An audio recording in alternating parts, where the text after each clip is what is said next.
So thank you to the organizers. I actually did the interviews for this work many years ago, 18 years ago, and then I set them aside. And it was because I saw the announcement of this conference that I realized, I think it's good, I think I should go back to this. So here I am. On October 1st, 1942, a train arrived at the Raseku station in Estonia. It was filled with 1,049 Jews, about 250 of whom were from Frankfurt, the rest from Berlin. The younger men were separated out and not seen again. The remaining Jews were divided into two groups. Elderly people and children with their mothers were ordered onto buses, whereas 70 or so younger women boarded the trucks loaded with luggage. Ilse Kahane, 16 years old, recalled a particular scene, and I quote, "Two young girls. Their parents were deaf, and of course, the girls wanted to be with their parents, and the Germans didn't permit that. It was a terrible convulsion. The buses left, and then we were sent to a town called Engele, where we were put into empty barracks." Liesl Steinlauf, 17 years old, remembers the same scene.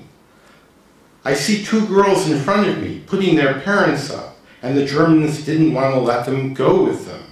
And I see those two girls making signs to their parents, and I say, 'What are you saying?' And she said to me, 'My parents are deaf, and I'm telling them we will be with them on the next bus.'" Engele Billauer, 14 years old, one of the two girls, who was with her older sister Frieda, recounts, and I quote, "We saw our parents going onto a bus, and we knew that they didn't understand what was going on, so we ran after them, and we got on the bus. An SS man came and said, 'You come out. I told you to clean the tracks.' So we said, 'But these are our parents, and they don't understand. We have to be with them.' So he said, 'Don't worry, you'll meet them later.' And that's the last time we ever saw our parents." In other testimony, Engele describes her parents as giving and selfless. When they were short on money for food, they simply didn't eat so that the children could have more. Like her sister Frieda, Engele was fluent in sign language, helping her parents in dealing with the external world and staying very close to them. I quote, "My mother and I liked to go for walks. She liked dressmaking, so we would look in windows and see what the latest fashion was. She loved to go to movies, and sometimes we would go far away and hide our Jewish stars and go to the movies. We would always pick up my father from work. I'm happy that I spent all the time with my parents." When speaking out about her parents in all of the videos, Engele often chokes up, which does not come through in the transcribed account. The 21-year-old Traude, by contrast, managed to convince the SS not to put her mother on the bus. And this is from a letter that she wrote in 1945. "I told him that my mother is only 42 years old and she was a cook, so he told us both to go to the other side." Tragically, unable to perform the hard physical labor expected of the young women, Traude's mother was taken away 3 months later. Traude tried to convince the Germans to allow her to accompany her mother, but she was told this was not possible, and she wrote in 1945, "I tried everything, including talking to the commandant, but it did not help. Then we were separated. We knew that we would never see each other again. This was the worst." The 5 girls/young women, Engele and Frieda, Liesl, Ilse, and Traude, were to become inseparable friends during an odyssey which lasted from their arrival in Estonia in the autumn of 1942 to their liberation in the spring of 1945. After their evacuation and forced return to Germany, in the summer of 1944, they survived 3 more camps: Stutthof, Ochsenzoll, which was a satellite camp of Neuengamme, and finally Bergen-Belsen, where they were liberated by the British on April 15, 1945. In this paper, I will not discuss their evacuation back to Germany, where they experienced, as Traude put it in the letter after liberation, the real concentration camps. Here my focus instead is on the 5 girls' experiences in survival in less well-known Estonian camps from October 1942 until the summer of 1944. Their testimonies both support and add new dimensions to the important research of the Czech historian and documentarian Lucas Prebil and Anton Weiss-Wendt, both of whom have done important work on the Holocaust in Estonia. My own research is based on extensive interviews with 4 of the women made in the late 1980s by filmmakers for a documentary which was never completed. In 1993, Ilse Kahane's testimony was taken by the Yale Fortunov Archive, and in 1995, the Shoah Foundation recorded the testimony of Engele, Liesel, and Ilse. I myself taped conversations with Ilse, Engele, and Liesel in 1999 and 2000. I also draw from letters and poems that Ilse and Traude wrote while in the Bergen-Belsen DP camp describing their experiences.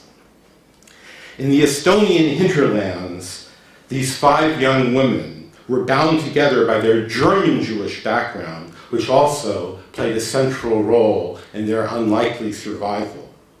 Their friendship, which extended into the post-war years, provided, if not a redemption, at least some meaning to their prolonged nightmare.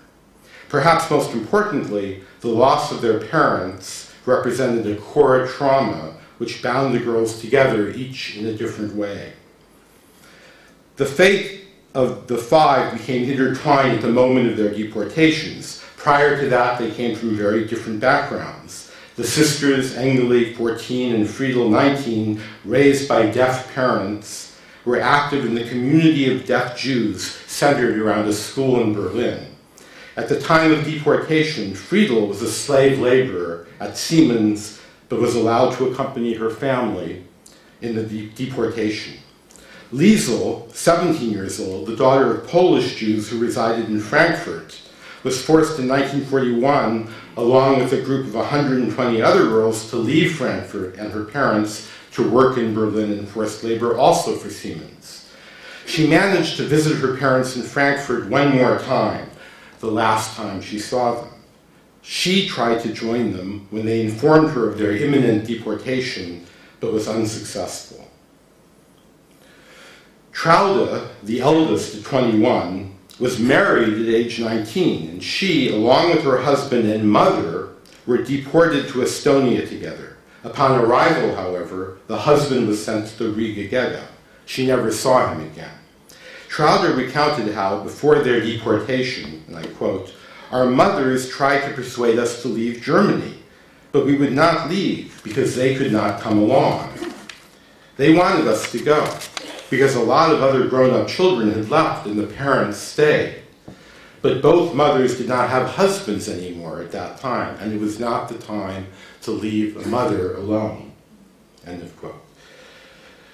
At the time of her deportation, at the age of 16, Ilse had spent only 5 years of her life living with her mother, from the ages of 5 to 10. Otherwise, she grew up in orphanages and foster homes. Her mother, with whom she remained in contact throughout her childhood, remarried in 1939 and left Germany for the United States with her new husband, 3 years before Ilse was deported. An extraordinarily traumatic backstory to the traumatic experience in the Holocaust. Her abandonment by her mother, writes the linguist Deborah Schifrin, who's examined the Fortunov testimony, represented, quote, "a gap for Ilse, whose pain was neither surpassed nor exceeded by her experiences during the war." The other girls were well aware of Ilse's situation and were protective of her.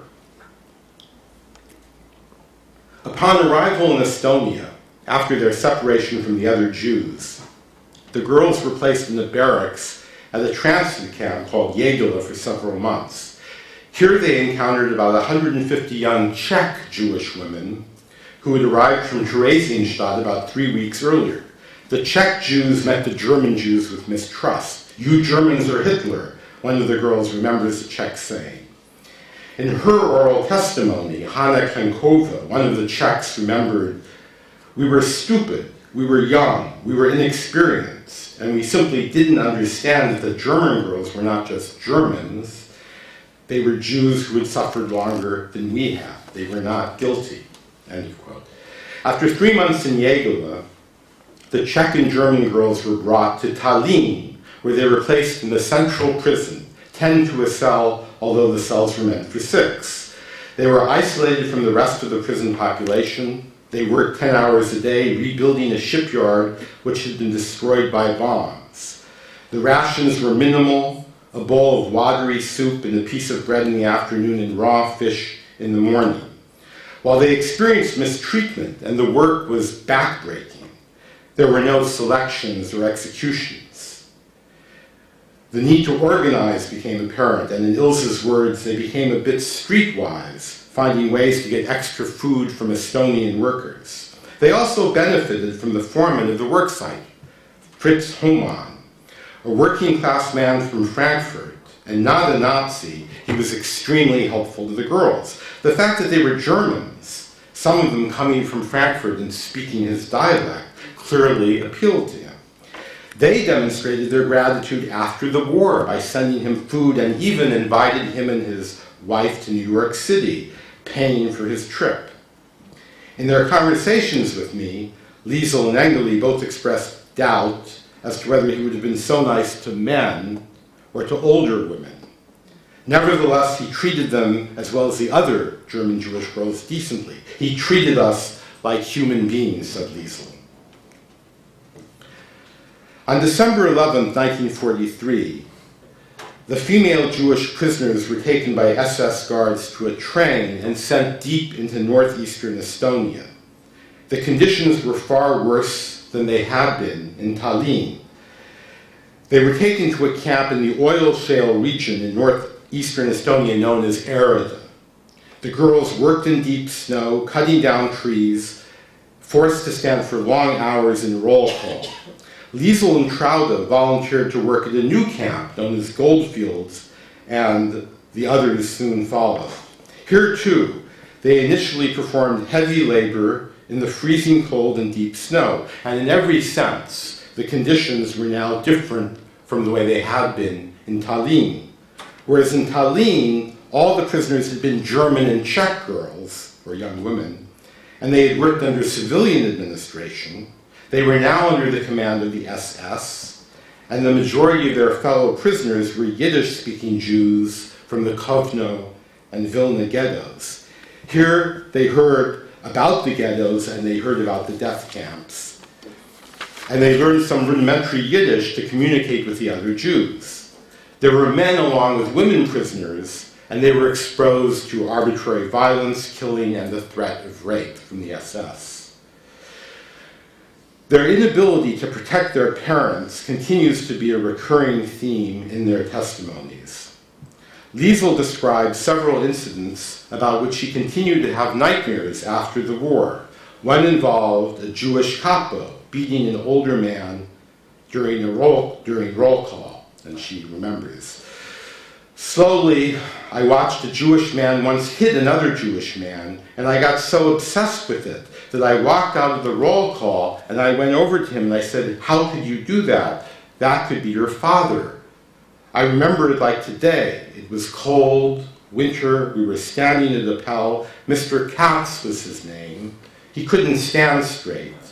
The capo started hitting him, one Jew hitting another Jew, and I lost my temper. I went up to him, I said, "Stop this man could be your father." Another incident involved an SS man, a pederast, who always had a 14-year-old boy with him whose father was also in the camp. Liesel remembers the SS man forcing the boy to sing and then raping the boy and the father being compelled to witness this. And I quote, "He let him sing a certain song on top of the hill, and then he raped him, and it was terrible. The kid was screaming and yelling. The father had to hear it too. That is something I will never forget for the rest of my life. In my dreams, sometimes I hear it, the screams and the yelling and the father." About the SS Commandant, she said, and nothing bothered me so much as when people or men who were my father's age or my mother's age or the children to look how he made them die. You carry this for the rest of your life, she said. She goes on. It bothered me so much, the older people, my father's, my mother's age, how they died slowly. It took a piece out of me. The normally self-contained Liesel has to stifle her tears as she recounts these memories. The women describe the camp commandant Fritz Stiebitz as a ruthless, drunken, cruel, and sadistic man who killed arbitrarily and sexually terrorized women. Engele said, quote, "We were all scared of him. He was most of the time drunk, killing and beating men and women. He forced us all to stand at roll call for hours in the snow." Despite the Nazi taboo on sexual relations with Jewish women, Stiebitz would come into the barracks at night and take away a Jewish woman who would then later return. Engele, Frieda, and Traude were chosen to work in the kitchen. Liesel soon came thereafter, and Ilse somewhat later. They attributed their much desired position to their ability to speak German. Traude said, Stiebitz came from Frankfurt, and he had the same dialect we had, and we could speak very well the Frankfurt dialect. And he somehow recognized that we spoke the same language he did. Ilse said, we had a little priority. He wanted to have some German Jews in the camp, because we were maybe 1% German Jews, and everyone else was Polish or Lithuanian. Their relationship to Stiebitz and their friendship with one another became crucial at a decisive moment, and all of the women talk about this in the testimony. The SS started instituting periodic selections. Trucks taking the selected Jews returned on at least one occasion with "They are killing us" written in blood on the truck. This is attested to by numbers of Jewish survivors, both Czech and German. Ilse describes one of the selections. Whenever we would have to stand 5 in line, we 5 would stand together. And one of us 5 was selected. It was Engele. Frieda was her sister. So Frieda jumped out with her sister, and we were crazy. The 3 of us jumped out too. We went with them. Now the commandant liked Liesel, and Frieda too for that matter. And he came to us and he said, "You are out of your mind. I can get 1 out, but how do you expect me to get 5 out?" Well, he did.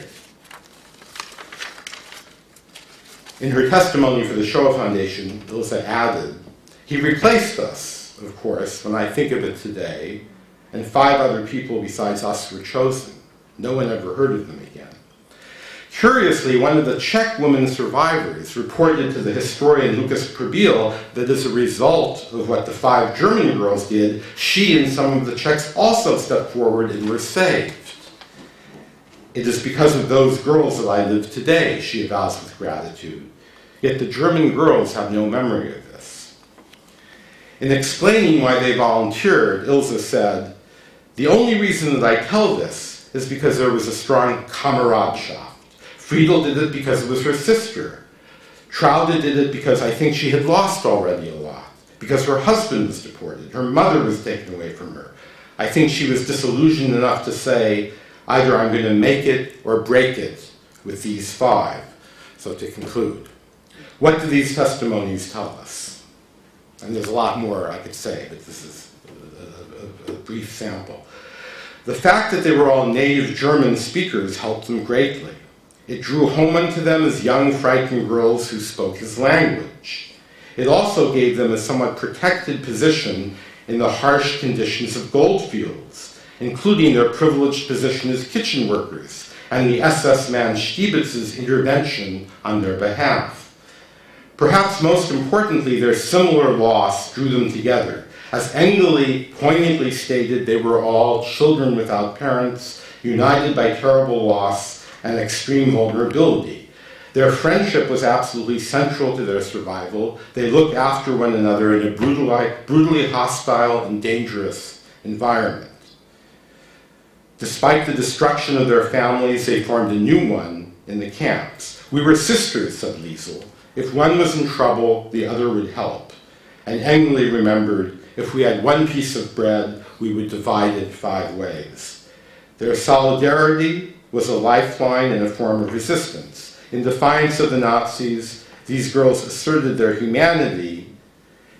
Their friendship lasted long after liberation through their difficult years in a new homeland. Thank you.